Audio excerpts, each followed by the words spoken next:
Jornal da Pan, a partir de agora, recebendo o nosso primeiro convidado de hoje, procurador da República e também professor de processo penal da Unimar, Diego Leão. Bom dia, seja bem-vindo ao Jornal da Pan.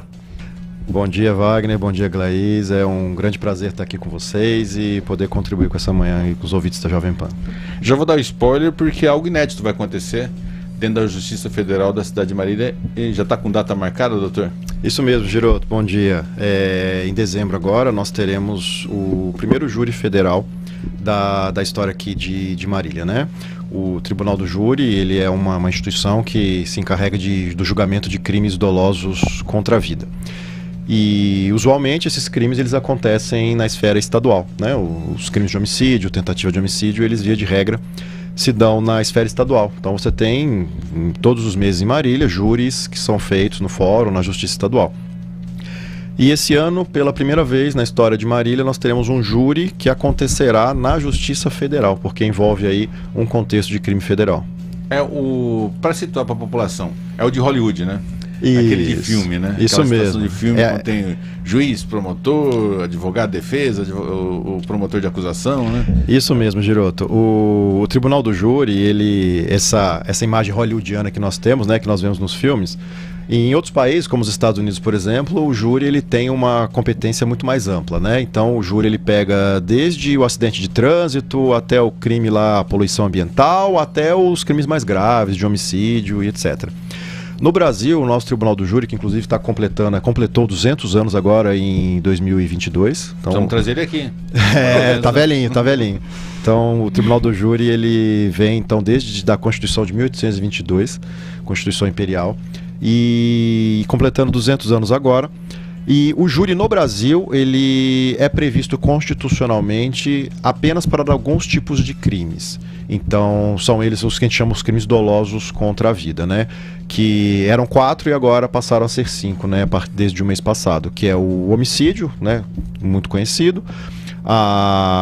O infanticídio, que é quando a mãe ela comete um homicídio contra o recém-nascido. O aborto, também é um crime doloso contra a vida, e o induzimento, a instigação ao suicídio, né? Então, a pessoa que ela tenta o suicídio, ela não é punida criminalmente, mas quem auxilia essa tentativa é punido criminalmente. E desde o mês passado agora, nós temos a figura do feminicídio, né? O feminicídio, ele era até então um desdobramento do homicídio, e agora o feminicídio virou um crime autônomo.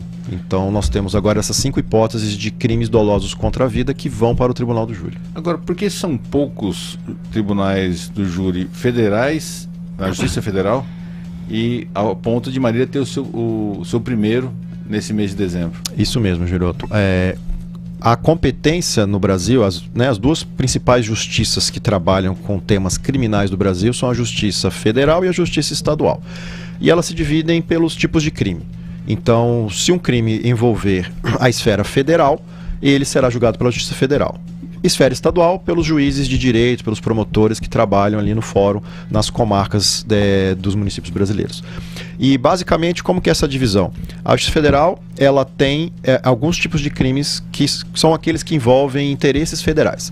Então, um estelionato, um roubo contra o INSS, uma agência dos Correios, Caixa Econômica Federal, um crime de moeda falsa, que é responsabilidade da União, isso atrai a competência federal. Então esses crimes, eles são tratados na esfera federal.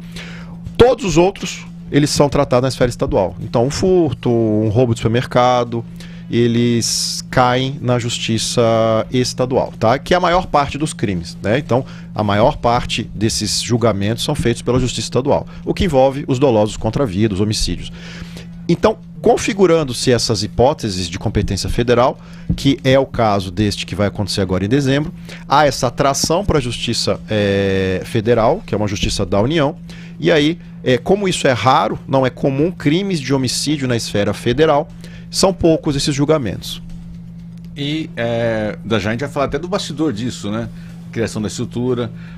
O Fórum da Justiça Federal fica aqui na Amazonas, 9 de julho, é um antigo prédio objetivo ali, Vamos falar um pouquinho sobre a criação dessa estrutura para esse que será o primeiro júri federal, da Justiça Federal, na história da cidade de Marília. Mas me tira uma dúvida, durante o tribunal de júri, primeiro a acusação, depois a defesa, é essa a ordem? Isso mesmo.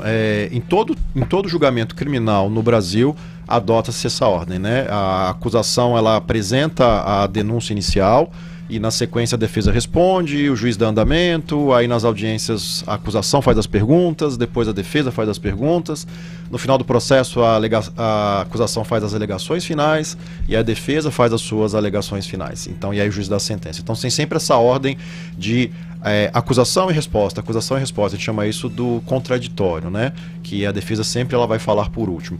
E aí no tribunal do júri isso também se repete, né? Então você está falando dessa estrutura, desse layout.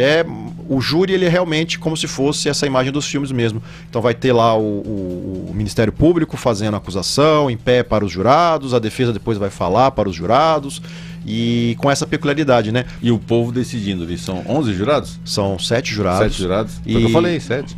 São 7 jurados. Como é feita a escolha desses jurados? Calma, já você fala sobre isso. É muito interessante. Só para fechar a primeira meia hora com 12 minutos de atraso do Jornal da Pan, e já que o senhor fez as considerações iniciais, vamos chamar o advogado, né? É verdade. Segundo, né? Fala, lembrando que eu sou o procurador, não o promotor. O advogado criminalista, Dr. Mansur Júnior, vai vir para a mesa também para ter espaço também, já que o Ministério Público Federal já fez as suas considerações iniciais. Ó, você vê que a gente erra, mas acerta, né? E aí os senhores agora estão, os senhores são juízes. Sabe hoje que eu tava vendo? Eu sou o júri. É o júri, boa. Eu gosto de ser o júri. Eu tava vendo uma coisa, né? Qual o maior erro da história que resultou em acerto, né?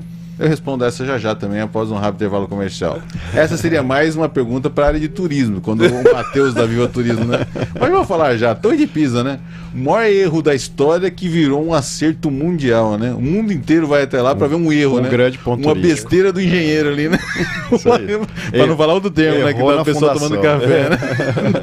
Mas vamos fazer um rápido intervalo, fechando a primeira meia hora. E Dr. Mansur Júnior, advogado criminalista, vai se juntar aqui à nossa mesa nesta quinta-feira no Jornal da Pan. Essa meia hora do Jornal da Pan é um oferecimento Unimed Marília, presença que transforma. A gente vai continuar mais um pouco ao vivo no YouTube Jovem Pan. O Giroto é o juiz. O dia que a gente tava lá, eu sou o povo, eu sou do júri. Então a gente é o júri, o Wagner vai ser o juiz. Não, eu sou o povo. O Wagner é mais quietinho, vai ser o juiz, a gente vai ser o júri. Só fica analisando. Eu e o Giroto somos júri, perfil de júri. O dia que eu tava olhando, imagina a depressão, a situação, a aflição que foi desse engenheiro, né? Eu também não sei também se ele estava em vida. Às vezes foi depois da vida dele, né? Que ficou famoso. Pode ser o pós, né? Ali é de fundação, né? O solo não foi feito sondagem. Foi uma cagada, né? Olha o que fim deu. O cara não amarrou direito aquele prédio ali. O planeta inteiro vai lá para ver a besteira que o cara fez. Eu já fui olhar aquilo de perto e é realmente assustador, é muito inclinado. Dá a impressão que vai, não é pouco que vai dar ruim, né? É muito inclinado. Você vai em Santos, né? Tem alguns prédios que ainda são meio tortos ali em Santos. Lá é muito. Santos tentou. Jornal da Pan recebendo hoje o procurador da República e também professor de processo penal, né, na Unimar, o Diego Fajardo aqui, mas é Diego Leão, né? E o advogado e professor de Direito Penal da Unimar, José Luiz Mansur Júnior. Seja bem-vindo. Jurista. Jurista, né? Advogado de... Brincadeira. Quantos livros já, Mansur? Eu tenho 2 livros publicados, 3, na verdade. Tem um no prelo aí. Não, é que tem um que é uma obra coletiva, né, que chegou até a 18ª edição. Não, eu tô sabendo que tem um que já está sendo mais... eu preciso... Tem a minha tese de doutorado que tem que virar livro também. Nós estamos trabalhando nisso, a hora que dá tempo. E é interessante não deixar nem o convidado falar bom dia e já começar com pergunta, né? Desculpa ter interrompido o seu bom dia. Não, bom dia, Júlio. Tudo bem? Como vai, Gladys, Dr. Diego? E qual a avaliação dos advogados, né, e dos advogados criminalistas, né, com esse fato inusitado? Quem estava com o doutor Diego Fajardo ou Leão? Qual que é o doutor? Diego Fajardo Maranhão Leão de Souza. É longo demais. Fajardo. 23, né? Fajardo. 23 nomes. Do primeiro júri, tem um lado bom, dá pra fazer leitura positiva disso também, né? Primeiro júri federal na história da cidade de Marília. É claro que quando você fala de um júri, até onde eu sei é um júri de homicídio, não é isso? Uhum. É óbvio, existe uma morte por trás, né? Mas, assim, como fato jurídico, é bastante interessante para a comunidade jurídica de Marília, porque é algo novo, nunca houve um júri federal, né, de crime federal contra a vida aqui na cidade de Marília, né? Então, nós estamos, acho, todos curiosos, né, para ver como esse júri vai ser realizado, porque não vai ser no júri do Fórum Estadual, não é isso, doutor Diego? Não, vai ser dentro da própria sede da Justiça Federal aqui em Marília. Então isso que a gente ia falar agora, né? Que foi criada uma estrutura para receber esse Tribunal do Júri dentro do Fórum da Justiça Federal na cidade de Marília. Mas o aspecto positivo é que baixa a criminalidade federal a ponto de termos só agora, em 90 anos de história da cidade de Marília, o primeiro júri federal. Quer dizer, se for fazer uma leitura positiva, seria essa? Sim, perfeito. Como eu estava reportando essa questão da divisão temática de competências estaduais e federais, o fato de ser o primeiro significa que Marília nunca teve um crime doloso contra a vida, sequer tentado em sua história contra uma autoridade federal.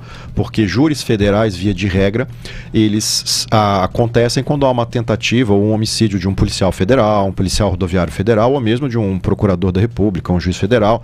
Tivemos no Paraná o caso da Melícia, aquela psicóloga do sistema penitenciário federal, que foi morta a mando de uma organização criminosa. Então esses júris, quando eles acontecem na esfera federal, é porque há algum interesse federal envolvido e relacionado a um atentado ou de fato, algum crime contra a vida. E em Marília nós temos uma peculiaridade que o próprio contexto em que esse crime aconteceu, ele é um pouco diferente desses casos mais comuns em outros estados. A gente vai falar sobre isso também. Por exemplo, um deputado federal morto se for em razão do exercício do mandato, júri federal. Se for por uma questão, ou é levado para Brasília? Não, no local, a competência é via de regra pelo local do crime. Existe uma hipótese de desaforamento em determinados contextos, você pode tirar do local, mas o via de regra é o do local do crime. Sinal que a cidade nossa é pacífica nesse aspecto, né? Porque não só nesse aspecto. Marília, e aí a gente pode falar, né, para a população que está nos ouvindo, Marília comparativamente é uma cidade muito segura. Os índices de criminalidade de Marília, em geral, são baixos. Os índices de crimes dolosos contra a vida de Marília se aproximam de países europeus. Então, a gente pode dizer que o índice de segurança em Marília é muito bom. Agora, dentro da esfera da advocacia, o que movimenta a classe de vocês, principalmente dos criminalistas, é claro, que são envolvidos em júris populares, né? Sim. Vai ter público ali, então, vai ter um acompanhamento até pela oportunidade dentro da nossa cidade, né? Não, com certeza. Eu acredito que provavelmente haja uma restrição de acesso, né, doutor Diego? Pela capacidade. Uma limitação quantitativa, mas, assim, acredito que haja muito interesse por parte da comunidade jurídica, principalmente os advogados criminalistas que gostam de júri, como eu, né, de presenciar, de estar lá no dia para acompanhar a realização desse júri. Eu ia fazer essa pergunta. Se o advogado criminalista tem esse acesso, você pode estar presente no dia? Não só o advogado criminalista, né? Processos judiciais, a regra é que eles são públicos, né? Qualquer pessoa que queira pode bater no fórum e falar que quer assistir uma audiência, né? Tirando hipóteses de sigilo legal, resguardo de intimidade, casos que envolvam ali a vida privada da vítima, por exemplo. Tirando isso, os casos são públicos, então as portas ficam abertas, né? Há uma limitação de espaço, né? Às vezes vão ter lá alguns lugares. A Justiça Federal está preparando, inclusive, uma sala anexa com telão, caso exceda ali a capacidade do local, para que as pessoas possam acompanhar o julgamento. Mas muda pro advogado, né? Dá um frio na barriga diferente por ser federal, ser um caso único, porque para quem é criminalista, dentro do Fórum Estadual já há ali uma habitualidade, um costume, né?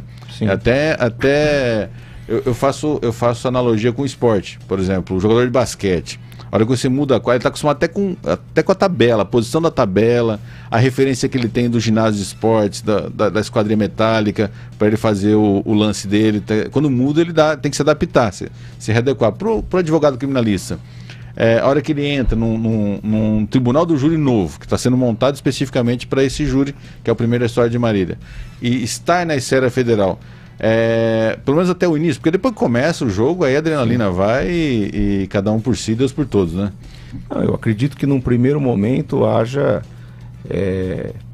nervosismo a mais. Esse nervosismo, mas isso aí acontece em qualquer júri. Eu acho que o júri, ele é o ápice da advocacia criminal, né? Não tem nada parecido. Audiências, sustentações orais, nada é como um júri. O júri dura o dia todo, né? Então é algo que você tem que se preparar com uma antecedência enorme. Você tem toda uma tensão durante a realização do júri, toda a expectativa que envolve aquilo, das partes envolvidas, família, às vezes da vítima. Eu já cheguei em lugares para realizar júri, assim, de você ter familiares na porta do fórum, com faixas. Então, assim... Bem hollywoodiano, né? Bem hollywoodiano, exatamente. Então, acho que isso, com certeza, acaba refletindo um pouco sobre os profissionais envolvidos. Eu acho que não só a defesa, né, doutor Diego? Acho que o próprio Ministério Público também. Né? Então, é aquela história, é fresquinho porque vende mais ou vende mais porque é fresquinho, né? É por ser tudo isso que Hollywood foi beber tanto na fonte, ou Hollywood que provocou isso na questão do tribunal do júri? Então, eu acho que as pessoas elas têm uma visão do júri que é muito de filme, né? Não é exatamente aquilo. Não frustra não, deixa... É assim, até mais, né? Especialmente a parte dos jurados, aquela salinha que tem em Hollywood. Eu queria saber, eles têm uma sala para ficar deliberando, passar dias ali isolado da família.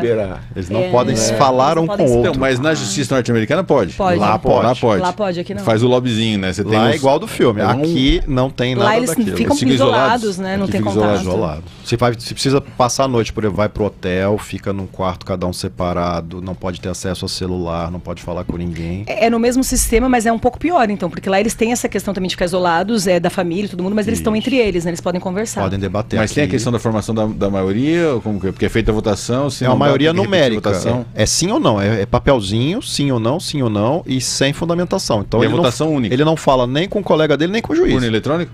Não, papelzinho, né? Mas assim, é votação única ou tem que formar maioria, tem que ter... São várias perguntas sequenciais, né? O juiz ele vai montando de acordo com o caso quais são as perguntas pertinentes, perguntas sobre as provas, a ocorrência material do crime, perguntas sobre quem foi o autor, se tem alguma causa de legítima defesa. Ele vai perguntando várias sequências e os jurados vão jogando na urninha e vai dando sempre o placar, né? E como são 7 jurados, o juiz começa a contar. E aí até é interessante. Conta-se apenas até dar 4. Então, como são 7, na hora que você alcança o 4, você já está na maioria, para você preservar o sigilo das votações. Porque se você vai até o 7 e dá 7-0, o que você descobre? Que todos votaram no mesmo sentido. Ah, legal. E o juiz, no caso, ele tá ali mais para fazer essa curadoria e para dar a sentença e tudo mais, o promotor e o advogado não entram nessa sala do júri, só o juiz. Não. Vocês entram, não participam? Nessa fase deliberativa é tudo em público. E ele faz a contagem de estilo nota 10. Ele vai contando, todo mundo acompanha. Você pode olhar lá para ver se tá tudo certinho. Se ele mostra o sim, ele mostra o não. E então é tudo acompanhado. Perdão, só que você perguntou. Se o juiz ele vai fazer só essa curadoria e sentença. O papel do juiz é muito importante, né? Ele é o presidente da sessão de julgamento, ele decide todas as questões que vão surgindo, alegações, regula o tempo, reconduz os trabalhos, e aí há uma divisão, né? Então o juiz, tradicionalmente, quando ele julga os outros crimes, ele analisa os fatos e aplica a pena. No tribunal do júri, quem analisa os fatos e decide culpado ou inocente são os jurados. E aí o juiz tem o papel técnico na sequência de fazer a chamada dosimetria. E aí é o juiz que especifica quanto será essa pena que já foi determinada pelos jurados que tem que ser aplicada. Faz muito tempo que eu não acompanho o tribunal do júri no Brasil, né? Mas existia uma polêmica quanto à posição.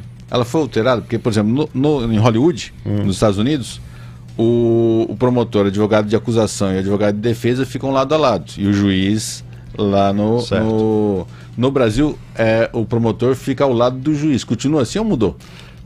Não, isso tem mudado. Tá? Nós tivemos assim, durante a pandemia, muita coisa mudou. Eu cheguei a fazer júris no final da pandemia. Então você tinha um distanciamento maior. Tá? Mas agora está mudando isso, do promotor ficar ali ao lado do juiz, né, de também estar... Porque passava para o jurado, segundo algumas interpretações, que ele é o parceiro do juiz ali, então vamos ficar mais do lado dele. Os últimos júris que eu fiz já foi feito dessa Está forma. vindo para ficar lado a lado aqui. Exatamente. Igual o sistema hollywoodiano. Porque o que acontece no júri? O jurado ele é leigo. Né? Se ele é leigo, ele é facilmente influenciável. Então, manter tanto a acusação quanto a defesa mais ou menos no mesmo patamar, passa para o jurado uma sensação de equilíbrio, né? E não de que um pesa mais que o outro. Eu acho que essa é a ideia principal. Que é uma imparcialidade. Por isso que o júri é diferente, né? Porque o jurado, ele realmente não é um técnico. Ele não é um conhecedor do direito. É trazer a vontade popular, né? E essa preocupação é tão importante que existem algumas regras práticas do júri. Por exemplo, o réu não pode estar algemado durante o julgamento. O réu... Para não impactar no Para não júri. impactar. O réu não pode estar com a roupa da penitenciária. Ele tem direito a usar uma roupa civil, social, para ser Está julgado. apresentável, né? E se isso não é respeitado, por exemplo, se o próprio Ministério Público aponta para o acusado e fala, ó, ele é perigoso, Ele ele... devia entrar com a bola da corrente no tornozelo, Isso, né? se o- Arrastando a bola se de o ferro. promotor fala, olha lá, ele é tão perigoso que o juiz nem autorizou ele a tirar a algema, o júri é anulado. Se o promotor fala Mas essa imagina frase. se a acusação ia pegar uma deixa dessa para usar. Não, Pegou imagina. muito no momento passado. desse, No passado pegava muito. Hoje em dia, existem causas de nulidade expressamente previstas no Código de Processo Penal para situações como essa. E Entendeu? tem, e tem por exemplo, casos citar de o levar silêncio pro... do réu, sabe aquela história assim? Como que é? Olha, senhor Quem juiz, cala consente, né? o réu foi ouvido várias vezes e ele sempre permaneceu calado. E como diziam os antigos, quem cala consente. Se fizer isso, o júri está anulado. Não pode fazer referência ao silêncio do réu, que é um direito constitucional, como argumento para condenar ou para absolver, entendeu? E como que é escolhido esse júri? Que essa é a pergunta que não quer calar. Como é que o jurado é feito? Toda justiça, seja estadual ou federal, anualmente ela pega uma listagem de pessoas elegíveis ao tribunal do júri. Então, vocês que estão aqui, você que está em casa, talvez você Nós, não o povo. saiba, o seu nome talvez esteja numa lista de jurados de algum órgão da justiça brasileira. E Eu gosto daquelas. esses por favor. nomes Não, vêm... mas são pessoas sim, Brincadeira. com idoneidade, Oh, eu sou- Estamos fora, estamos fora. Nós somos idôneos e eu assisto muito lá na hora. Estamos fora, né? Então, até esse momento, ninguém é avisado disso. Pessoas Então, normais, as- pessoas Não, com já não dá. equilíbrio. Normal e né? equilíbrio já pessoas não... equilibradas. Ih, não, equilibrado e normal eu já não sou, já não dá certo, desculpa. Então, a justiça pede para escolas, universidades, hospitais, para a justiça eleitoral, pede os cadastros. Aí ela monta um mix de pessoas dos mais variados perfis. Então ela pega o idoso, ela pega o jovem, ela pega o servidor público, ela pega o médico, ela pega o professor, ela pega o estudante. Qualquer pessoa acima de 18 anos é... Pluralidade, ela quer ter pluralidade. Pluralidade. Para ter maior representatividade O possível. comerciário, o servidor Pega tudo. público. Pega mulher, pega homem, pega tudo. E aí vai variando e aí monta uma lista de 300. Aí anualmente existe um ato solene. 300? Depende do tamanho. da Tem uma proporção da tabelinha, população, tá. tem uma tabelinha lá. E em Marília na faixa de 300. E aí você vai lá, tem uma urna mesmo, uma caixinha de Nossa, nós estamos madeira. entre os 300 melhores, hein? Tamo feio, hein? Aí Você não sabe? A gente não recebeu ainda? Que fundo do poço. Vai que não, chega que pra nós, fundo do vai que poço, chega pra não. nós, Eles montam, Adriano. quando chega o Tribunal de Justiça, pra mim é outra coisa. Vamos sugerir pra eles colocar os dois. Eu não- Você descobriu que você não tá nem entre os 300. Mas não é dá pra humilhante, né? saber. As pessoas já foram avisadas que vai ser Não, júri? acaba Ainda não. tendo- Não, até essa hora você não é avisado. Aí você pega, monta 300 cartõezinhos, coloca dentro da urna, lacra essa urna, coloca lá o lacre e tal, e ela fica fechada. E ela ficou fechada em Marília, todo ano ela se renovou, mas ao longo dos últimos 30, 35 anos que existe a Justiça Federal em Marília, ela ficou fechada. E aí esse ano ela vai ser aberta. E aí vão ser... Ah, existia já essa... Todo ano ela tá lá. Na cidade de Eu Marília. acompanho todo ano o Mas, gente, fechamento da gente, sala. Verdade, Não tem que ter sabia? lá. Não estamos. Menos. Então, só que aí ninguém sabe, porque você não foi avisado. Aí é feito o sorteio. Mas ela é atualizada anualmente. Anualmente, ver quem Época de morreu, óbitos, quem tal. mudou, quem não tá, etc. Aí, caso tenha um júri, como terá, essa urna é aberta e são sorteados. Eu fico imaginando agora, essa daqui, ela surta no meio do júri. Ela surta, ela vai querer entrar lá da tábua, vai querer interferir. Tem que ser bem escolhido isso E daí, né? o júri é tido como assim, é um serviço civil obrigatório. Você E não vocês pode... levam pro pessoal? Não, eu Já- não já vou brigar vocês- com ninguém, mas eu sou- Porque, por exemplo, pega um júri que vai o dia inteiro, né? Começa cedo e vai até madrugada. Tem júri às que vezes. dura 8, 9 dias. Dias, né? Dias. Então, se o advogado e o promotor não começam a olhar pro outro com ódio, porque começa a levar pro pessoal. Porque Mas o cara não, fala é- mas é ele o- não, é o- tipo assim, ele é- mandou indireta pra mim, sabe? Começa a ter aquele climão assim. Esse é o teatro. Talvez, por exemplo, nós, eu e o professor Manso, somos colegas da Você já faculdade. Vai leva Já o se odinho. enfrentaram? Ih, Podemos, isso é já fácil. cruzamos em outras audiências, Não, em outras audiências, criminais, não Vamos falar júri. sobre isso já. Tretas, né? Advogado e promotor um olhando pra cá, levando o pessoal na missa de domingo, encontrando o outro, olhando, virando a cara. Eu quero conversa com você hoje Virando não, a cara. Mansur, porque naquela audiência... É, eu vi o que você fez ali, viu? Eu não sou tonto, não. Já, após um rápido intervalo comercial. E pra você que entrou na audiência agora, Assunto interessantíssimo. uma pauta inédita aqui no Jornal da PAN. Primeiro júri popular da Justiça Federal na história da cidade de Marília. Por isso temos um procurador e um criminalista, advogado criminalista aqui para nos ajudar a explicar para a população. Vou começar a vender convites, ingressos, entradas para o júri popular, né? Eu já quero o meu. Não quero ser jurista, mas quero estar presente. Cambista. Assim como foi um sucesso aqui as aberturas do Japan Fest. Depois da vaia lá, vixe, o interesse aumentou. Oh, meu Deus do céu. Esgotava assim todo mundo. Eu perdi, não consegui, queria estar na primeira fila. Um rápido intervalo comercial e continuamos com o Jornal da Pan desta quinta-feira. Essa meia hora do Jornal da Pan é um oferecimento PPA, nos 4 cantos do Brasil. Agora, sem intervalo, em 100,9, a gente continua mais um pouquinho com os nossos convidados no YouTube Jovem Pan Marília. Ser jurista não, porque deve ser triste, hein? Deve ser muito difícil. Mas é desgastante. Assistir deve ser muito interessante. Eu quero estar presente. A gente descobre que tá ficando velho. Eu fiz o ensino médio nesse prédio. E eu tô curioso agora, qual a sala que vai ser pro tribunal de júri? Aquela quando sobe a escadaria ali? Não, primeiro andar. Desceu, entrou pela escada, entrou pelo... É que a gente entrava pela lateral. Aí tem mais... Não, entra tem pela ainda lateral. o que era o pátio, lá um coberto, lá que era o recreio, era ali, o intervalo era ali. Onde que é? Né? Ali na Amazonas. Não, tem Você o falou que o saguão objetivo foi ali? O objetivo era ali. Então, eu peguei o objetivo na Santo Antônio já, quando eu estudei. Mas era Acho que Santo Antônio é antes, não é? Não. Santo Antônio depois. Não, eu estudei lá também. Que era a época do Márcio, né? Era do Márcio. Depois ele puxou para o Unimar. Era do Dr. Márcio. Eu já peguei na época do Eledir. Hoje o objetivo pertence ao Eledir. Eu peguei na época do Eledir e dos outros dois. Essa época era do Márcio. E era moda o Escort conversível. Escort XR3. Ô, você também revelou a idade agora. Também deu fora, hein? Eu não sei que carro que era isso aí. Já ouvi falar, né? Doutor Mansur ouvi falar que foi bom. Não conhece, nunca viu. E era o objetivo na Amazonas. E às sextas-feiras, a feira ali perto. Eu tenho um amigo que tinha até uns anos atrás. Às sextas-feiras a gente atacava o Cristo Rei com ovos e frutas. Você acha bonito você contar isso aqui no ar, né? Ali no Cristo Rei, acho que era as terças que tinha feira perto. Tem ainda, né? Ali perto da Vicente Ferreira, naquela, esqueça, Goiás ali. E aí eles vinham atacar o objetivo com ovos. Esse crime de vandalismo que eles praticavam já caducou? Já prescreveu? Não, continua por aí. Não façam isso, criança. Não fala mais isso. Mas tinha 15, 16 Se vocês fizerem... A gente deu uma nota hoje no Jornal da Pan de adolescentes que foram capturados por vandalismo. Então não façam isso. Aprendido, capturados e aprendidos. Foi capturado, não parece animal. Aprendido. Hoje vai para a Fundação Casa. Mas na nossa época a gente poderia, muito provavelmente, ser capturado mesmo. Era o tema. A turma nossa era captura. Captura, boa. Mas vamos falar do assunto interessante, né, que a gente estava falando aqui. Imagina. A pergunta foi imagina os dois juntos. Eu não entendi ainda. Qual que vai ser a sala que vai ser usada por júri? Que era da secretaria do colégio? Hoje entrando pela Celso Saguão da Justiça Federal, que é a entrada lateral pelo estacionamento, vai ser o primeiro salão grande à esquerda, no térreo mesmo. Entrando por baixo ali. Por baixo é uma sala que era uma secretaria de era uma sala das de varas. Era sala de aula. Lembra que você entrava, do lado direito ficava a parte de secretaria e tal, né? Ali era o antigo oitava série, né? Primeiro, as salas menores. Porque em cima era o terceirão, as salas maiores, né? Isso. Então era uma daquelas ali. As oitavas, acho que por ali. Tinha bibliotequinha do lado de cá também, né? A psicóloga ficava ali. Ainda, eu nunca precisei ir na psicóloga. Eu precisei.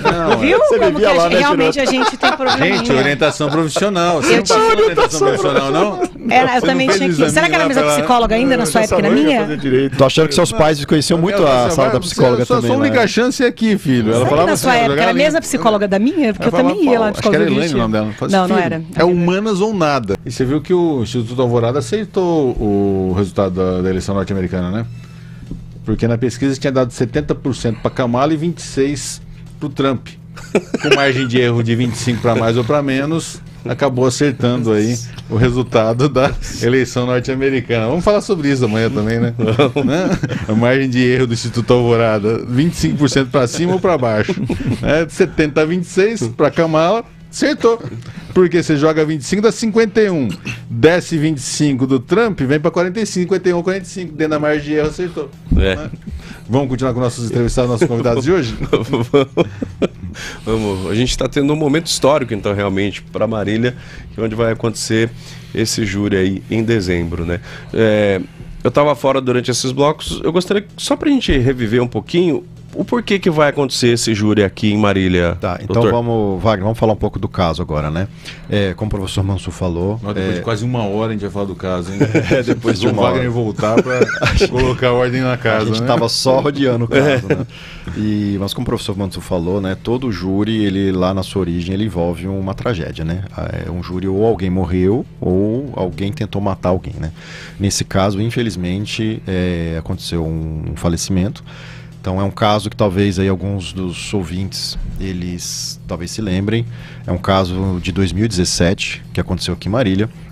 E havia 3 veículos na rodovia, aqui do contorno, que foram rastreados como possivelmente contrabandistas, né? E, como eu estava dizendo, contrabando é um dos crimes de competência federal, né? Contrabando de cigarros.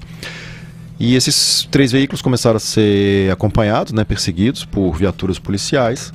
E eles foram se separando, e um desses veículos, um veículo de grande porte, era um Hyundai Veracruz, ele ingressou no bairro Vista Alegre, ali próximo já ao trecho urbano da BR-153, e em altíssima velocidade, a viatura policial até perdeu um pouco de contato com esse veículo, e o acusado, né, o então criminoso, ele se evadindo em alta velocidade, tentando a todo custo escapar da polícia, ele ingressa em um cruzamento e ele viola, né, a sinalização de preferencial de pare, e a mais de 100 km por hora ele vem a colidir perpendicularmente com uma caminhonete, já era início da noite de um domingo, contra uma caminhonete em que havia 2 passageiros, havia o motorista, um casal na faixa de 50 anos, o motorista e a esposa no lado do passageiro, e ele colide no lado do passageiro.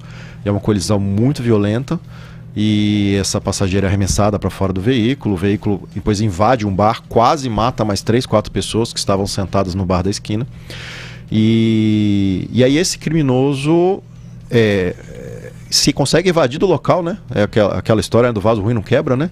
O responsável, ele não acontece nada com ele, ele bate a cara no airbag, pula pela janela, todo mundo ali atordoado, fala, eu vi um vulto saindo pela janela. E correu, sumiu. E nisso, socorro a vítima, e aí, para piorar a tragédia, uma das filhas estava no veículo logo atrás, presencia tudo. E aí socorrem ali o casal, o motorista, a esposa, são levados para o hospital, e naquela noite, infelizmente, a senhora Neuza, ela vem a falecer como vítima desse crime, e o marido dela escapa com ferimentos, e aí outra tragédia, um mês depois ele cai do cavalo e morre também. Então assim, uma grande tragédia familiar, e é o que acontece. Aí, uma hipótese, tem 2 crimes cometidos em um mesmo contexto. Domingo, quer dizer, provavelmente ouvindo almoçar no voltando de, eu acho que um evento familiar numa chácara eles estavam. E aí no domingo você entra num cruzamento na sua preferencial, tranquilamente, no limite de velocidade, um veículo a 100 por hora vem perpendicularmente. E aí nós temos várias questões jurídicas envolvidas, né? Até o professor falou dessa... Até a omissão de socorro, né? No caso, do pacote completo, né? Então, é um combo. É um combo. Então, por que esse júri é federal? Fala, mas por que nós estamos falando então disso aí? Isso não é na justiça comum? Que a origem é o contrabando. Isso aí, inclusive, aí, na semana seguinte, isso cai. Inclusive, eu tive primeiro contato com esse caso, a polícia, aí as polícias não se entendem e falam, quem que vai cuidar disso aqui? Aí provocam a gente no Ministério Público Federal. E aí eu analiso esse caso. Inicialmente houve até essa discussão. Levaram para uma polícia, levaram para outra, quem que cuida é seu, é meu, porque fica o homicídio na estadual, na Polícia Civil, e o contrabando na federal com cigarro, como é que faz? E aí eu dei um parecer ali logo no início, falei, olha, mantém na federal. E aí isso foi sendo investigado pela Polícia Federal como um crime conexo, né, que a gente chama, crimes que estão associados, o contrabando federal e o homicídio estadual. E aí tem várias outras peculiaridades técnicas, acho que interessantes, que nesse caso, por exemplo, eu mencionei o criminoso, ele foge, né? Sim. E ninguém sabia quem era o criminoso. Veja, nós estamos, né, o crime de 7 anos atrás. E foram meses e anos até se chegar a esse autor desse crime. Inclusive com, né, a Gleice estava falando aqui do Law and Order, nós tivemos aqui o nosso momento Law and Order, porque a prova principal que leva à conclusão de quem é o autor desse crime, que vai ser apresentada no julgamento, é uma prova de DNA. Então a polícia... Que é bituca de cigarro? Não, o sangue no airbag. Ah, tá. Então a polícia ela comparece ao local do crime, coleta vários elementos relevantes, coletou uma garrafa de água, coletou um chinelo, coletou um resto de cigarro e recortou o airbag desse veículo do criminoso e guardou esse airbag. E lá havia manchas de sangue secos que foram preservadas. E a polícia foi investigando. Quando a Polícia Federal chega num suspeito lá do Paraná, ele fala: "Vem cá, nós estamos achando que você é o suspeito. Vamos fazer um DNA." E ele fala: "Não." Porque ele pode se recusar a fornecer o material genético. E aí ele fala não, ele fala não. E aí a gente vai na justiça e pede um mandado de busca e apreensão. E aí a justiça autoriza que a polícia vá dentro da casa dele pegar material genético. E a polícia entra na casa dele, pega barbeador, escova de dente, cotonete, e aí recada o material e manda para a perícia da Polícia Federal lá em Brasília. E aí lá eles fazem as comparações e um desses elementos colhidos dá confirmação de... Eles trabalham com estatísticas, acho que são 7 septilhões de hipóteses positivas de que ele é a pessoa que estava conduzindo aquele veículo no dia do crime. Então, apesar que passou a eleição já, mas a gente sempre tem alguém da bandidagem na audiência, né? A dica, então, é sumir com a escova de dente, não deixar barbeador. E qual foi o outro, doutor? Cotonete, barbeador, garrafinha. Não, bandidagem ainda não escove os dentes, né? Não, tem esses casos de DNA, tem vários casos famosos no Brasil, né? Por exemplo, teve um lá no... Acho que aqui é famoso, do menino Pedrinho, de Goiás, não sei o quê, que foi a mãe também se recusava, um dia levaram ela para a delegacia, deixaram ela lá 7 horas sendo interrogada e ficavam servindo água para ela, e no final cataram o cesto de lixo com um monte de copinho descartável e pegaram lá a amostra de DNA que precisava para fazer o exame. Porque você pegar restos descartados você pode. O que ainda não se admite na jurisprudência é você pegar uma pessoa e obrigá-la a dar uma gota de sangue. Você não pode chegar até uma ordem judicial nesse aspecto, doutor Mansur? Não pode, porque você não pode ser forçado a produzir uma prova contra si mesmo, exatamente, né? Mas você pode ser forçado numa situação dessa, né, a fornecer indiretamente o material. Como? Através de um mandado de busca e apreensão, você vai local e apreende, né, como por exemplo o Dr. Diego citou, um barbeador, né, fio de cabelo, né, numa escova de cabelo, coisas do tipo, para você poder fazer o exame de DNA, sem que a pessoa tenha sido obrigada a fornecer o material genético. E aí, nesse caso, o próprio réu fala no final, nas audiências prévias, ele fala no final: não, mas quem não deve não teme, é isso mesmo, eu concordo, etc, etc. E deu positivo. Aí ele fala: não, mas foi um erro, contaminaram essa amostra. Essa é a alegação da defesa, né? Mas é uma prova técnica muito forte. Nós estamos muito confiantes nesse julgamento. Mas que coisa, um acidente é 100 por hora, uma colisão perpendicular, quase frontal, né? Quase frontal, e ele sai andando e consegue fugir ainda. Não, a fala das testemunhas que serão ouvidas no julgamento é essa, sim. Mas ele estava usando que roupa? Eu não sei. A descrição parecia que o prédio do bar ia cair. Parecia uma bomba que tinha acontecido, porque é um impacto tão forte. Todo mundo saiu correndo, se jogou, se protegeu. Quando a gente se deu conta, aquela fumaça de carro, a gente olhou em volta, um carro batido, e a gente viu assim, um vulto saindo pela janela e correndo. As testemunhas não eram capazes de falar se era alto, baixo, branco, negro, mulher, homem. E a tamanha era o impacto e o caos que se instalou ali naquela esquina. Agora, doutor Mansur, o que aconteceu aí para caracterizar a ida para um júri, né? Uhum. Porque é um acidente de trânsito e ele, na verdade, é contrabando com acidente de trânsito chegando a um júri popular, que é crime contra a vida. Né? Porque o que acontece é o seguinte: o acidente foi produzido num contexto de fuga. Então ele estava assumindo o risco de produzir esse resultado, que é caminho para o chamado... Matar, quer dizer, para me livrar, posso matar alguém? Exatamente, cara, o chamado dolo eventual. Quando o sujeito, é óbvio que ele não queria bater o carro e matar alguém, até ele queria fugir, né? Mas ao fugir da polícia a 100 km por hora dentro de uma área urbana, ele assumiu o risco de produzir esse tipo de resultado. Então, tendo levado a óbito essas pessoas, então, isso que ele responde por homicídio doloso. Porque o cara numa hora dessa, ele fala assim: se eu matar alguém, eles vão perder mais tempo para socorrer lá, fica melhor para mim minha fuga. Porque por que ainda usa o eventual? Não dá para falar que é eventual, né? Não, mas ele chocou o carro de frente, ele está colocando, assim, a pessoa que provoca um acidente desse tipo, ele está colocando em risco a própria vida dele. Então não acho que ele tenha, propositalmente, ele jogou o carro em cima do outro, eu não acredito que tenha sido isso, mas, né, como é um contexto de fuga, ele assumiu o risco de produzir esse resultado. E quem assume o risco de produzir o resultado, né, responde por dolo. O eventual parece que dá uma atenuante, né? Não, mas não é uma atenuante. Não, é a mesma é pena. Dá a impressão? É dolo do mesmo jeito. Eu sou jeito. leigo, né? O eventual Você lembra do que esse é um caso acaso, da né? Boate Kiss, Sim, lá em Mariana? sim. Eles No foram sul ali, no famoso sul. caso. Eles foram denunciados por homicídio doloso. Os donos da boate, Que eles pessoal fecharam da, porque da- o pessoal pagar os convites, não então, deixaram. sim, porque foi feito um show pirotécnico, né, pela Gurizada Fandangueira, que era o nome da banda que realizou o show, e dentro do ambiente fechado, e você tinha portas de fuga, né, aquelas portas de incêndio trancadas, e o teto ele era de material inflamável. Então tudo isso foi levado em consideração para que eles fossem denunciados pelo Ministério Público Estadual lá por homicídio doloso.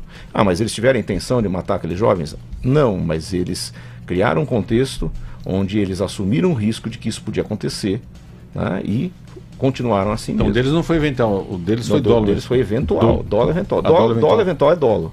É só uma forma que nós temos para classificar o dolo. Mas é dolo. Técnico, É Porque dolo. ali até ele poderia alegar que a banda que fez eu não sabia, mas a hora que fecha e não dá rota de fuga. É pra o todo mundo, somatório foi de absurdo, né? circunstâncias que permitem que a gente identifique essa assunção do risco, né? Porque o homicídio com dolo direto, que a gente fala assim, eu quero matar, eu pego uma arma e dou um tiro numa pessoa, você quer matar. O outro, o professor está explicando aqui, que é exatamente o caso desse júri, eu não quero matar, mas se acontecer eu também não tô ligando. Então, que é o que ele fez, na hora que ele entra num cruzamento, sem estar na preferencial, em altíssima velocidade, em fuga, ele fala, eu não quero matar, mas se matar, tanto faz. E foi o que aconteceu. Matou, e aí ele responde por 2 homicídios, inclusive, né? Ele responde pelo homicídio consumado da senhora passageira e a tentativa de um homicídio do motorista ainda. Então são 2 homicídios que ele vai ter que responder e pode ser condenado. E aí ele foge e não presta socorro. Isso é outra circunstância que caracteriza o dolo eventual, porque qualquer pessoa correta que se envolve no acidente para e presta socorro. Chama a ambulância, tenta minimizar os problemas ali. Então, nesse contexto, todos esses elementos permitem concluir pelo dolo eventual. É que é duro você cobrar sanidade, né, de quem é bandido já, né? Porque ele saiu de um crime de contrabando e entrou no homicídio. Isso. No contrabando ele pegaria de quanto? 2?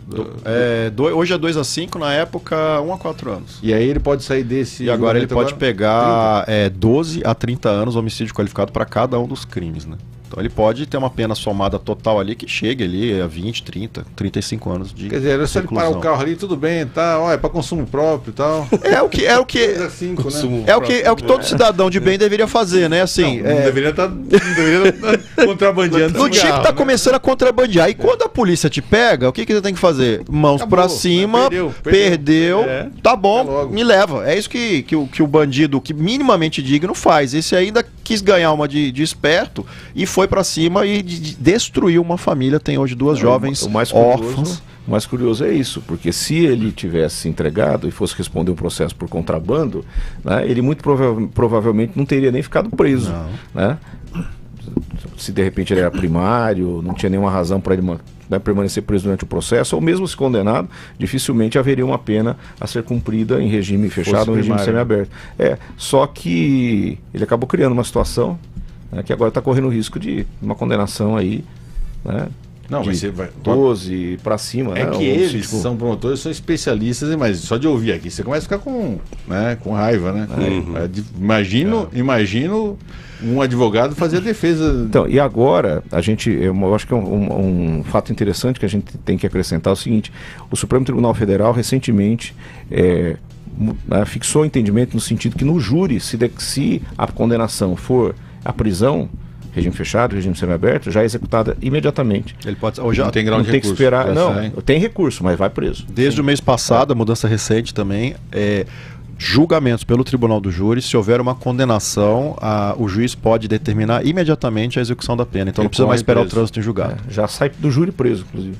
E no caso aí, o senhor estava falando no cafezinho que tem uma força-tarefa do Ministério Público Federal. Né? Isso o advogado pode falar assim, não quero, não, nós aqui não quero, tá chamando reforço. Não, mas eu também posso chamar uma força-tarefa, eu posso trazer vários outros advogados Não é? Não, isso não no tem júri como reclamar, né?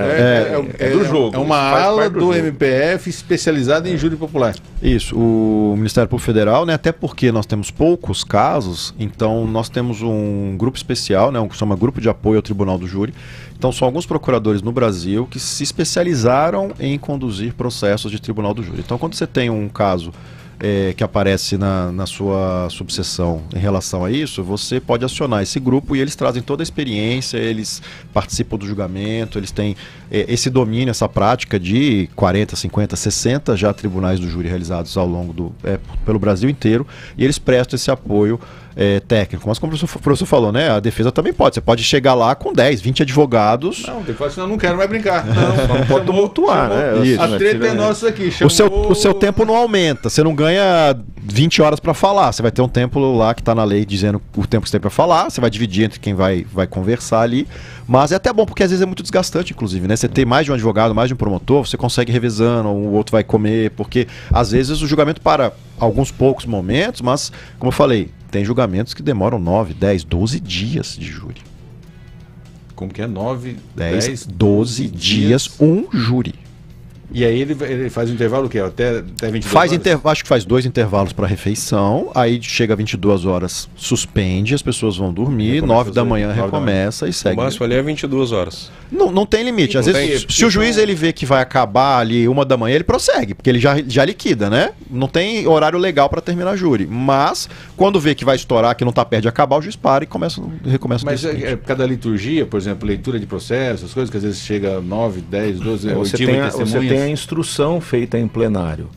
Então isso às vezes toma muito tempo, porque a gente acho que é só a parte de debates, né? Mas às vezes tem também instrução. Então dependendo da quantidade de testemunhas que você tiver para ouvir, dependendo, tem os réus para serem interrogados. Eu fiz um júri esse ano, por exemplo, que um réu demorou 1h30 no seu interrogatório, né?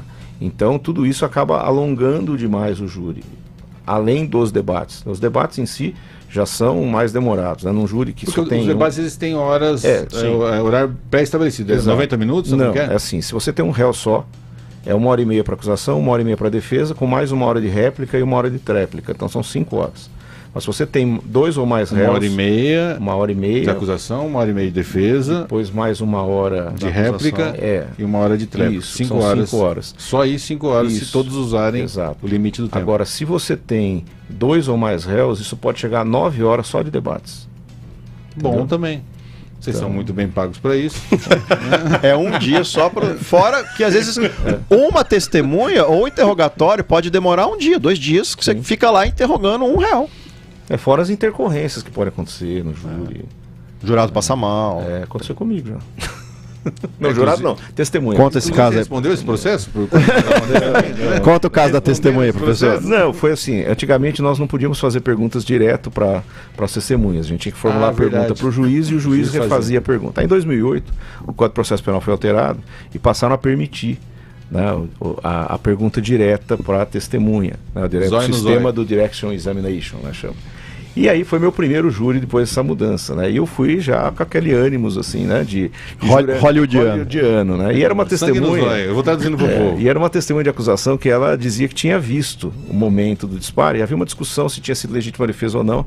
Mas num dos depoimentos dela, ela falava que na hora que a pessoa entrou, ela se agachou atrás de um balcão. Então eu comecei a apertá-la. Mas como que você viu se você estava agachada atrás do balcão? Visão de raio-x. E assim, como ela estava nitidamente, né, não vou dizer mentindo, mas assim... distorcendo a realidade, ela começou a ficar nervosa e cada vez mais, e ela passou mal, né? Aí passou mal, a juíza suspendeu o júri por 15 minutos, levaram a testemunha para tomar um ar, né? Uma água com açúcar, né? E aí, assim, nunca mais voltar. Não, vai vendo. E aí a juíza foi pro gabinete dela, o promotor também, e eu fiquei lá no plenário, os jurados estavam lá, né? E assim, andando pelo plenário, também vem mentir aqui, dá nisso, tal, né? Só que aí eu ouço alguém gritar lá fora, assim. Eu ouço um barulho, pum, né? Um barulho seco, e alguém grita, ele vai morrer. A testemunha desmaiou. E aí chamaram a ambulância, levaram a testemunha embora. Aí o júri foi desfeito, não teve mais, né? Porque eu insisti que eu tinha que queria continuar ouvindo a testemunha numa outra oportunidade. Requinte de crueldade, você queria até o fim mesmo, né? Não, na verdade, não, vamos continuar. É uma questão estratégica, porque eu não sabia como aquilo havia influenciado o ânimo dos jurados. Então, se eu forço a dissolução do júri, num próximo júri tem que trocar os jurados, não podem ser os mesmos. Então aí já foi uma questão estratégica. Já não dá absolvição? Achei que dava absolvição. Não, WO. Não dá WO. Aí eu acabei forçando, falei, não, eu quero continuar ouvindo a testemunha numa outra, porque eu não terminei e tal, para forçar realmente a dissolver, porque eu tinha essa questão. E aí, né, eu cheguei, foi numa outra cidade, eu cheguei à noite lá na faculdade para lecionar, e aí o boato que tinha se espalhado na cidade é que eu havia infartado a testemunha. Né? Que foi mesmo? Não chegou, foi uma síndrome do pânico que ela teve. Aqui na empresa, o senhor tem 10 minutinhos depois do programa conversar com um funcionário nosso? O senhor tem 10 minutinhos? E o mais engraçado é que marcava o júri foi remarcado 4 vezes, porque toda vez que remarcava, a testemunha juntava atestado, dizendo que ela estava com isso, com aquilo, com aquele outro. Então demorou até para conseguir fazer o júri novamente. E o doutor também falou, o Mansur falou, e o doutor Diego Fajardo ou Leão? Até agora não decidimos. Fajardo, Maré, Leão de Souza, fica Augusto Freguês. Qual que você gosta mais? Diego Leão, mas Diego mais Leão? rápido, é. Então, Diego Fajardo, doutor... Muito obrigado. Mudanças na questão do feminicídio, né? Exato. Mas vai ter que ficar para um próximo programa, pode ser? Pode, claro. Doutor Diego já conhece o caminho agora, doutor Mansur já veio várias vezes aqui, né? Não vou nem citar o nome de quem o senhor já ajudou a livrar das grades aqui, né? Mas já é da casa, né? Infelizmente, 9h07. Viu como passa rápido, doutor Diego? Você viu? A gente não fala o horário para não assustar, mas era longo, passou rápido mesmo. Dava 1h e pouco. Muito agradável. Entrevista. Muito obrigado, parabéns pelo trabalho. E vamos acompanhar com curiosidade. Curiosidade e também, é claro, nossa equipe. Ano que vem a gente volta e conta o resultado, né? Porque já vai ter acontecido. Está marcado para qual dia o julgamento? 20? A princípio 3 de dezembro, né? Tudo correndo bem. Então volta esse ano ainda. Isso. Caso haja adiamento, tem uma segunda data já prevista para fevereiro também. Aí teria a segunda data em fevereiro. Ou o senhor está prevendo que vai ter 14, 15, 16 dias, vai passar para com isso. Espero que seja uma coisa, algo simples, que o acusado gentilmente reconheça pelo seu erro lá e a gente prossiga, né? Cada um pagando as suas penas e a gente entregando justiça para a família. Doutor Mansur, vamos passar só o calendário? Vamos lá. Quando que é a eleição? A eleição da OAB vai ser dia 21, aliás, sem fazer campanha, pelo amor de Deus, tá? Só fazer um comentário de utilidade pública, tá? A eleição da Ordem dos Advogados do Brasil vai ser no dia 21 de novembro agora. E é necessário que os advogados façam a atualização do cadastro até amanhã, senão eles não poderão votar. Porque a eleição esse ano ela será 100% online. Então não vai ser mais com as urnas da Justiça Eleitoral, ela vai ser toda online, só que para isso é necessário que o advogado e a advogada entre no site da OAB São Paulo. Logo que você entra no site, já aparece a tela das eleições e você faça a sua atualização cadastral para que você possa participar das eleições no dia 21. A vantagem de ser online é que a pessoa que não estiver em Marília vai poder votar também. Antigamente, quando nós não estávamos na subseção, a gente não conseguia votar. Então agora dia 21 os advogados e advogadas vão votar tanto na escolha da diretoria da seccional em São Paulo quanto na escolha da diretoria aqui da subseção de Marília. Isso. Então dia 21 de novembro a eleição, e até amanhã que horas? Até amanhã o dia todo. Até meia-noite. Né? Talvez até seja prorrogado o prazo, mas não dá para contar com isso. Então o ideal é que as pessoas entrem até amanhã dia 8, entrem no site da OAB São Paulo e façam essa atualização cadastral. E muito obrigado mais uma vez pela presença aqui. E a gente vai marcar, tem 2 entrevistas marcadas aí, para a gente finalizar qual foi o resultado desse primeiro júri popular federal na história da cidade de Marília. Tô até curioso de ver como vai ser montado, porque essa questão hollywoodiana mexe com a gente mesmo de filme, né? Eu tô vendo que você está interessado nessa parte, né? Vou pedir uma decoração especial para você. O cara coloca um pinico, né, embaixo da testemunha, né, do banco, né? E a testemunha falou, não, que absurdo, como que eu não sabia que tinha uma arma embaixo do banco do seu carro, não sei o que. Daí ele fala, o senhor percebeu que o testemunho inteiro do senhor tinha um pinico embaixo da sua cadeira? Né? Tem uma história melhor, tem uma piada melhor, né? que era É um assim, filme. do jurado, aliás, do réu sendo acusado de ter matado uma pessoa, mas o corpo não tinha sido encontrado. E, né, e o advogado batendo na tecla de que não havia provas de que realmente o crime havia ocorrido. Né? E aí, né, naquela coisa da argumentação, o advogado virou e falou assim, tanto é verdade que agora a vítima vai entrar em plenário e olha para a porta. E aí todo mundo olha para a porta. Né? E não entra ninguém. Ele falou, tá vendo? Como ninguém tem certeza se ela realmente morreu, todo mundo olhou para a porta. E aí o Oi, cliente... legal essa, hein? Não, espera aí, Deixa eu anotar deixa eu aqui. acabar a história. Aí o Vou cliente usar dele essa foi em reunião condenado. familiar. E ele não conseguia entender por que o cliente dele foi condenado, porque o argumento dele era brilhante. E aí um serventuário estava lá e falou, não é, doutor, o senhor tem que entender o seguinte, todo mundo olhou para a porta, menos o seu cliente. Ele era o único que tinha certeza que a vítima estava morta. Tô combinando com o cliente. Então. Eu tava achando legal a história. Sim, brilhante. Errou, argumento, né? Mas ele esqueceu de combinar com os russos. Né?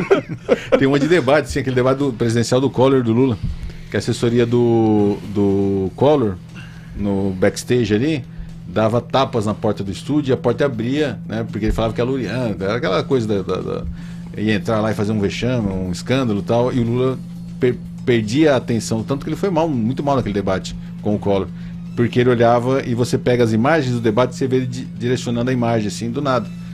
Toda vez que abria a porta do estúdio ele achava que ia ser invadido com a outra fazendo escândalo. Então você desconcentrar o seu adversário. Mas e também a questão do feminicídio a gente tratar com mais calma aqui, com maior profundidade dentro do Jornal da PAN. Dr. Diego Leão, procurador da República, estreando aqui no Jornal da PAN. Muito obrigado por dedicar parte do seu tempo para estar com a gente aqui, com a nossa audiência. Vocês que fazem isso daqui, dizem que tem audiência lá fora. Né? Dizem. Só dizem. A gente não acredita. Porque o dia que a gente acreditar vai virar uma soberba isso daqui. Porque tem um povo mascarado aqui, né? Então dizem que tem, mas se realmente existe, é graças a vocês. Vocês que trazem cada vez um conteúdo diferenciado, um conteúdo que agrega valor à nossa audiência, por isso que ela nos acompanha. Então, muito obrigado por participar da edição de hoje do Jornal da PAN. Nós que agradecemos a participação, é um enorme prazer, estamos à disposição. E boa sorte, a gente não pode falar, mas a gente É. ficou com nojinho do cara, hein? Só de ouvir o relato, tá certo que a defesa não estava aqui, mas deu um asco, né? Dá uma raiva aqui, imagine eles que o senhor nunca esteja do lado oposto. Esse daqui também, nunca quero do lado oposto. Somos amigos, tá? Obrigado, doutor Mansur. Eu que agradeço mais uma vez a Jovem Pan pelo convite e os ouvintes da rádio e agora também o pessoal que está em casa assistindo pelo YouTube. É sempre um prazer muito grande estar aqui com vocês. É isso, em 100,9 a gente encerra a edição 4.739 do Jornal da PAN, mas continua mais um pouco ao vivo no YouTube Jovem Pan. Você acompanha, liga de vez em quando? Tem um acompanhamento, um monitoramento? E aí? Mas, cara, foi muito Testemunha engraçado. traumatizada. Não, e assim, enquanto levaram ela lá pra fora, eu fiquei ali andando na frente dos jurados, né? É lógico, eu vou tentar já ganhar o jurado ali. Falei, a testemunha veio aqui mentir nisso, né? Passar mal, então não sei o que, tal, né? Só que a hora Você que tinha ela... quanto tempo de júri? Hã? Você tinha quanto tempo, né? Fazer... Não, há quanto tempo você estava fazendo júri? Era molecão ainda ou já estava com mais experiência? Não, já tinha, pelo menos uns, sei lá, meia dúzia de júri eu já tinha feito. Era molecão. Né? Então. Era molecão, é. E aí a hora que gritaram lá que a testemunha tinha, né? Ela morreu e tal, né? Aí a juíza mandou socorrer a ambulância, levou para o hospital, se certificou que estava tudo bem, e aí falou, bom, doutor, então vamos continuar o júri? E aí foi o meu medo de continuar com o júri, porque eu não sabia como os jurados haviam percebido tudo aquilo. O jurado deve ter ficado com raiva de mim. Né? Maltratou a testemunha. Exato. Aí o que eu fiz? Aí eu falei, não, eu não terminei de ouvir a testemunha, eu faço questão de ouvi-la. E aí com isso eu forcei a dissolução do Conselho de Sentença. E aí quando o júri foi remarcado, aí tem que trocar todos os jurados. Entendeu? São 21 convocados para tirar 7, 25. É 25. 25. Porque tem... Era 21. Aí também era é 21. Você falou 21 porque antigamente era 21. Aí também tem eu sou antigo, né? Eu sou velho. Aí tem a questão de Hollywood também, né? Que é a formação, a estratégia, né? Isso, por exemplo, um crime contra uma mulher. Não, mas tem um pouco isso. Se não vai ter mais mulheres filme, no júri, né? Então, mas não, a gente fica sabendo. Porque a gente é idiota, né? A gente não tem conhecimento, né? Então a gente pega pelas informações. E a gente finge que entende através dessas informações de filme, né? Que é o quê? Dependendo da característica do réu, do crime, você tenta compor a defesa um júri que não vai repudiar tanto e a acusação tenta compor um júri que... É que assim, são são quantos casos descartes tem? que é mais fácil, é 3 para cada 3 lado. para cada. São casos, tem casos que são mais fáceis. Por exemplo, é um caso de feminicídio. A defesa vai tentar tirar o máximo que ele conseguir de mulheres. E a do plenário. acusação oposto. E a acusação oposto. Então tem casos que é mais fácil você conseguir enxergar isso. Mas tem alguns casos que... né, é Você difícil trabalha com fazer essas estereótipos, coisas. mas isso não é uma matemática, não né? é uma Não matemática. Então são não é 25 exato. de uma lista de 300. É isso. Aí você tem Marília que... Aí no filme tem que estudar os 300. Tem que pegar a lista dos 300 e estudar a mas personalidade dos Aí 300. contrata aquelas Você sabe empresas que de tem- detetive, Tem né? escritórios em São Paulo especializados bonito Hollywood, em júri né? que Hollywood fazem- é- Não, tem em São Paulo, tem quem faz isso. Tem escritórios especializados nisso, em fazer levantamento. Agora Porque mais a gente fácil fica ainda, sabendo rede com social agora é mais antecedência. O fácil, Jefferson né? tinha falado aqui que amanhã eu acho que vai fazer o sorteio. Sim, amanhã é o né? sorteio dos 25. Amanhã faz o... E então assim, você consegue saber com antecedência. O júri vai ser, por exemplo, em dezembro, você vai sortear amanhã. Então você tem um mês mais ou menos para descobrir quem são os jurados. Aí são 7 de 25 Aí você tem escritórios especializados em São Paulo que fazem isso, eles fazem um levantamento de perfil. Aí tem profissional, não só do direito, você tem profissional. Aí é legal a Joyce estar na lista. Porque como ela tem dupla personalidade, o escritório vai quem pesquisar, vai. nunca vai saber o que é. Porque cada dia ela tá de um lado, né? Você Cada lembra dia ela daquele pensa de um jeito. filme, daquele filme do Aí é Al legal ter Pacino, gente que assim. o Advogado do Diabo, você lembra desse filme? Então, acho que eu já assisti, mas sabe quando você assiste... O personagem picotado, do Keanu Reeves, né, que era o filho do Diabo, Então, ele era a cena final especializado numa nisso. festa, né? A cena final eu lembro, não é? Que é numa Não, escadaria, a assim. cena final é quando ele ele se livra do pai, né, que era o diabo, e aí volta no começo do filme ele entrando no banheiro novamente do tribunal, né? E onde tudo tinha começado, aonde o diabo, que se passando por um advogado famoso, tinha convidado ele para trabalhar com ele. Então volta no começo do filme. E aí o diabo usa uma outra linha argumentativa É com o Al Pacino. para trazê-lo ao Pacino. Eu lembro muito dessa É. cena que eles estão numa festa, assim, na beira da piscina. Eu uma lembro casa da fala do grande, Pacino. se foi Que casamento, ele né? pega o personagem, a personagem pela vaidade. Para novamente, né, enrolá-lo no filme. Estranho, E aí né? ele fala assim: a Porque vaidade, é meu difícil pecado quem é vaidoso, preferido. Meu pecado favorito. Ele E qual diz. que foi o anzol ali? Qual que foi a isca que ele pega? Porque assim, eu acho que ele vai por, nossa, porque você é maravilhoso, tal, eu preciso ter um advogado como você no meu escritório. obrigado, Mansur. Sabe, aquela coisa assim, e aí pega pelo lado da vaidade. E aí Mas você tá ele falando cai só de porque ele tá em novo. público ou você considera É. eu assim mesmo? Não. Ah, você não tava falando pra mim, você tava falando no filme, né? Não, mas faz o corte aí. Ninguém vai entender. Faz o corte. Esse negócio de corte tá ficando Nossa, complicado. você é maravilhoso, obrigado. Você é maravilhoso e eu obrigado. Dá um corte legal.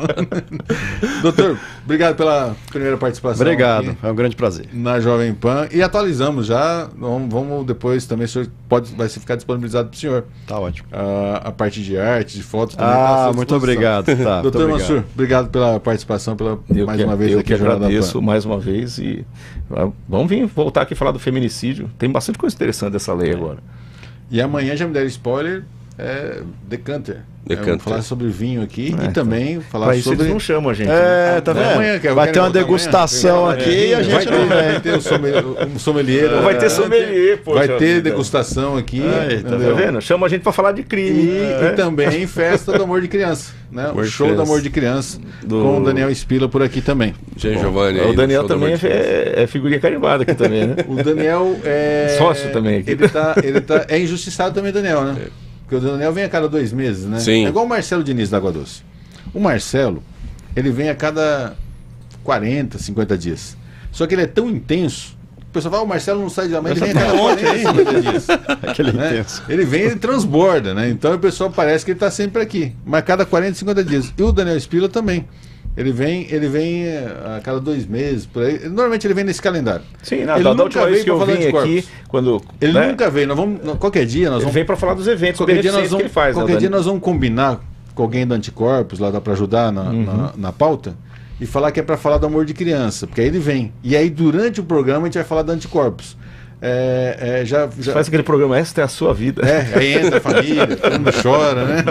Porque se a gente fala para falar vamos falar do Anticorpos, ele não vem da empresa dele.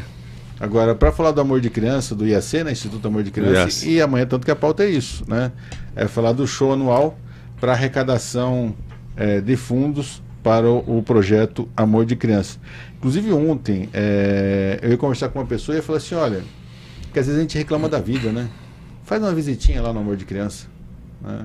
Acompanha o histórico dessas mães, normalmente são mães que os pais, por isso que o Dia dos Pais é tão fraco, viu? Porque a hora que descobre que a criança tem paralisia cerebral, os pais somem, né?